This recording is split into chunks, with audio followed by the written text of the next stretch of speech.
Of all the new devices announced by Apple last week, the one that I'm most excited about is the brand new iPad mini. It looks like they were able to take everything that I loved from the iPad Air last year and they shrunk it down to a compact looking tablet. Well, Gary, that's cool and all, but so what?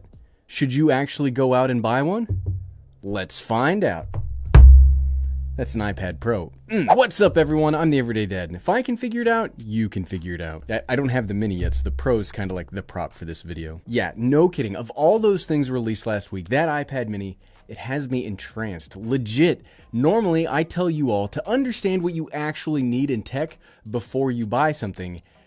But for me personally, I don't exactly know what I'm going to use that iPad for, but wow, am I ready to try finding a niche for it. When it comes to your use though, let's cover what you get, how it could fit in, and my personal recommendations on if you should or should not buy it. First off, let's cover the specs and ordering options. The new mini comes in 4 separate colors: space gray, pink, purple, and starlight. Now, one of those sounds a little outlandish and new, and yeah, that's obviously starlight. It's definitely the new color for this year's mobile devices, but it looks more like silver of old. Looks like they took silver and then called it starlight. I mean, at least from the pictures on the website. You can also get a couple of different storage options of 64 gigabytes and 256 gigabytes, which will cost you $499 and $649 respectively. You can also add a 5G cellular connection to each of those storage options for about $150 more. For physical specifications, you'll get an 8.3-inch liquid retina display clocked in at 60 Hz refresh rate. There is no ProMotion technology on this, much like on the iPad Air 4. The display will also be able to go up to 500 nits of brightness. Powering this tablet is the brand new A15 processor found in the iPhone 13 lineup. And unlike the regular iPhone 13 options, you'll get the updated 5-core GPU that you will find in the higher end Pro line of the iPhone 13. You'll also get a single main 12 megapixel wide angle camera that can record 4K video at 24, 25, 30, or 60 frames per second, and you can do slow motion recording at 1080p up to 240 frames per second. The front facing camera has gotten a bit of an update here. You'll get an ultra wide 122 degree field of view camera with Apple's center stage technology, which we will talk more about in a bit. And the last major spec to mention is this year the mini will be moving up to USB-C for its plug instead of the Lightning connector from previous generations, and for me, that's a pretty big positive. I am not a fan of proprietary charging connections, no matter who makes them, so the faster Apple can move everything to USB-C, the better. I love it. USB-C, everything. There are a couple of other cool iPad Air 4 things moved down to the mini. First, the new mini will work with the 2nd generation Apple Pencil, and instead of Face ID, they will use Touch ID, with that Touch ID being built into the lock button, again, exactly like the iPad Air 4.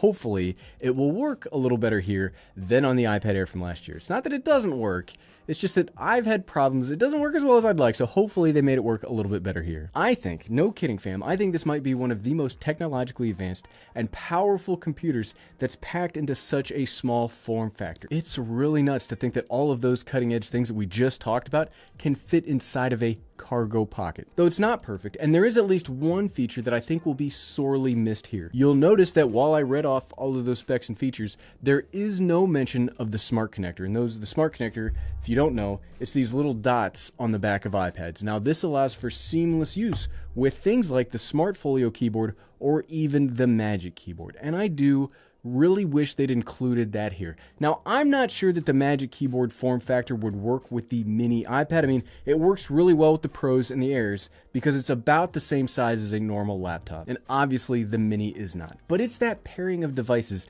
that takes the iPad Pro and Air from just good tablets and turns them into incredible work machines. Yes, you'll also be able to pair things via Bluetooth, but that means you'll miss out on charging the iPad mini from the base of a keyboard. Now, I don't have a crystal ball in front of me. We will have to see how this plays out. There are a ton of very smart accessory manufacturers out there, but it's really accessories that make an iPad and not just some kind of random tablet. And having less accessory support isn't great. And I think this iPad mini might now be the only iPad available that doesn't have some kind of smart connector. Even the regular iPad Generation 9 has a smart connector built into it. So what are some of the things that I think the new iPad mini will be good for? Well, for one, I think this is going to be an incredible and maybe one of the best portable conferencing tools on the market. Seriously, when the iPad Pro came out with Center Stage, I was not all that impressed. It seemed more like a gimmick to me than a really useful feature, but experience has changed my mind. I think this is an amazing feature, especially with that included ultra-wide-angle camera, and with all of the iPad OS 15 updates to things like FaceTime and other Apple first-party applications. This Mini is going to be, no kidding, an office that fits in the palm of your hand. And I'm absolutely stealing that line from the Z Fold 3,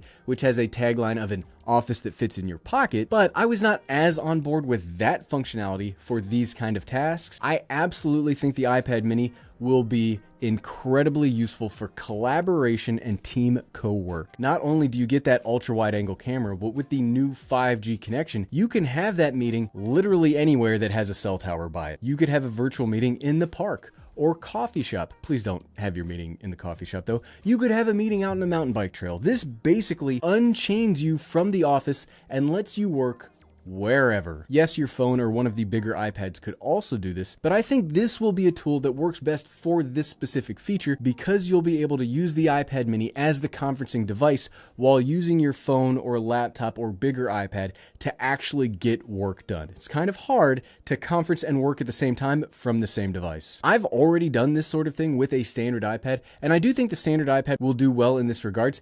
If you are trying to be as light and maneuverable as possible, I think the Mini is really going to be right up your alley. And that's just the start of it, right?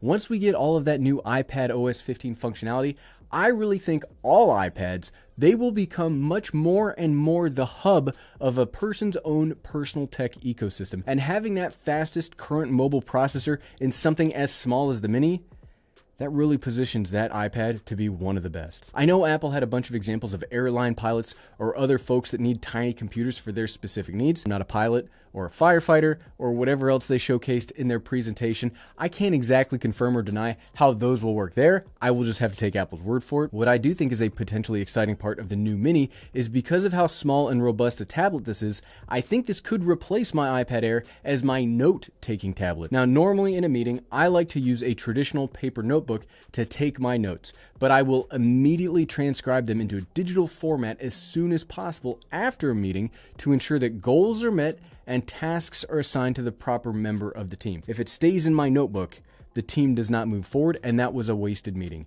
If you can then take those and digitally assign them as tasks, it's so much better. Now, I was using the iPad Air for this purpose, but if the Mini is going to get all those cool text reading feature tools from the camera, and this takes up even less space in my bag, I think this will be the AI platform that I keep in my backpack at all times. What I think, though, the actually coolest potential use for this that I've heard all of you mention in the comments of my video, and yes, thanks to all of you that comment. We've gotten large enough here at The Everyday Dad that I can't respond to everybody's comments anymore, but I do read every single comment that you leave. And in those comments, I've had more than a few people mention that they'll be buying this with 5G to use as their primary cell phone. The first time I heard that, it gave me pause. But the more I think about it, the more that makes sense to me. Think about it.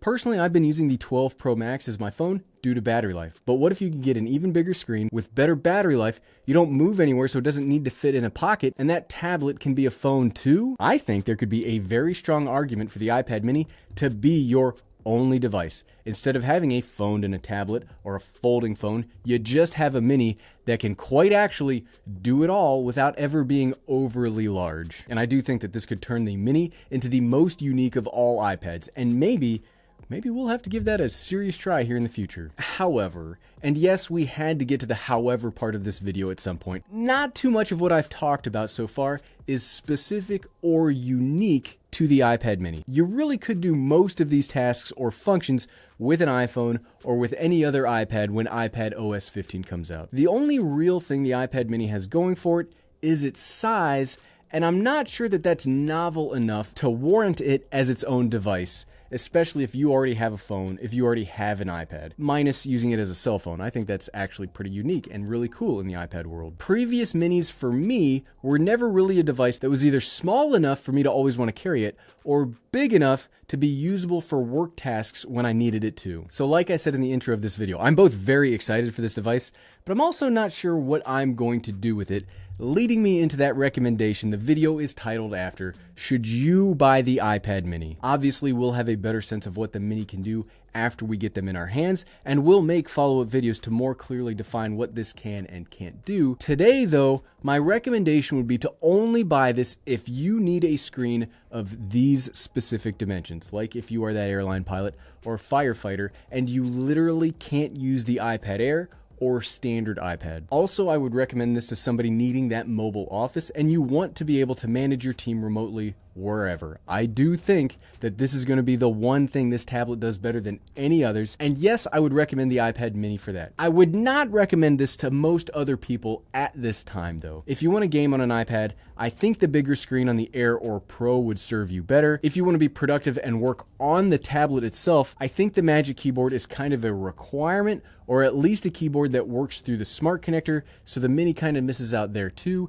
If you are an artist, I would say also get the bigger screens because I assume it's easier to draw on a bigger device. And if you are just looking for a fun, cheap tablet to carry around the house and watch movies on, the iPad Generation 9 is a very attractive iPad too. Look, even after all of that, I'm still ridiculously excited to get this tablet in, but I think that's mostly because of the cool factor and not really because of how practical it is. But let me know what you all would like to see out of this tablet in the comments below, right down there. I do actually read them all. And if you like this video and you want to see more coverage on the new iPads and iPhones, here are 2 of my most recent videos just for you. And you can find it by clicking right here. Click, click, click, click, click, click, click. Thanks for watching.